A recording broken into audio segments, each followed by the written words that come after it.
few more. On October 11th, the council, except Councilman Davis, voted to deny service by a new ambulance for a non-emergency service.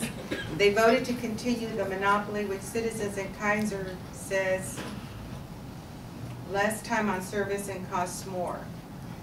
American Medical Response is the monopoly. They charge $32 a ride, and Mission Ambulance charges $5.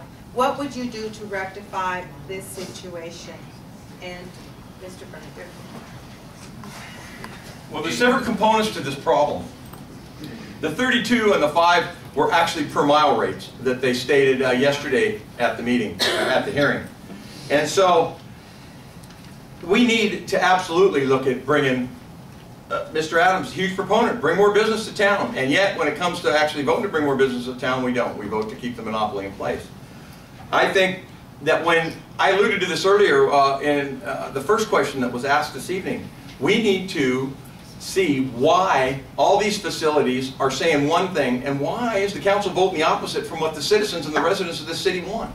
They all came to the council. There was not a single resident, unless they were affiliated with the fire department, who, by the way, gets $1.5 million from AMR, so they're not going to be real big on wanting to bring more business into town. But everybody that came up there before the council and talked to them said they wanted another ambulance service in town. And we're talking from Kaiser to all these convalescent hospitals to facilities that do tests, all this. They all wanted it, every single one, and in the backup documentation for the hearing, there was not one person in there from the community that said it was a bad idea. So first we need to look at the ordinance. I believe the ordinance to be flawed.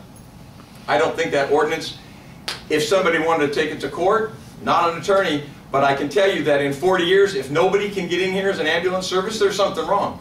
We're doing stuff to keep them out on purpose because not a single one has ever had a chance.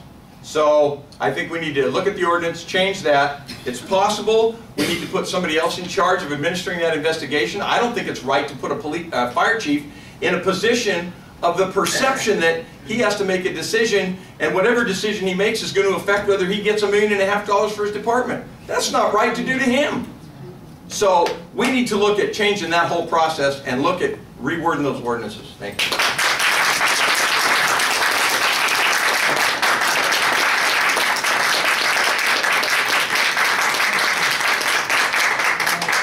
You know, there's an old adage, if it ain't broke, don't fix it. We were named, if you allow me to finish, we were named the #1 city in providing emergency services in Southern California because we're a single provider. Now what Mr. Brandriff, who did want to give you all the information about the money he has received from Mission Ambulance, they refuse to respond to people who can't pay. The City of Riverside's responsibility is to make sure every citizen, every entity of the citizens are taken care of. Our seniors, our uninsured, our underinsured, our poor, our homeless get service. The same premier service that everybody gets. Mission Grove, Riverwalk, no matter where it is. And AMR provides that service because we mandate that they provide that service.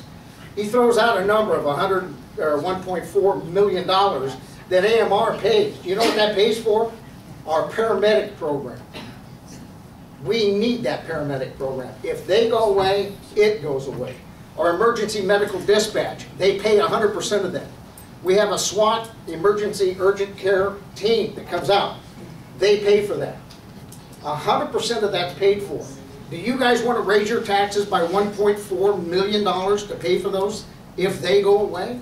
Absolutely not. AMR has provided the premier service in Southern California to this city. They respond to every call. They respond to it on time. We had some people say that we had complaints from different entities. That after they said they had the complaints, they went out to solicit the complaints. The fire department and our county emergency services went out year in and year out to check to see are there any complaints about AMR and the response times and the way they handled their people. One found a complaint in 8 years. That's not bad. We provide great service so that every single citizen, you call, an ambulance responds, and you get a paramedic.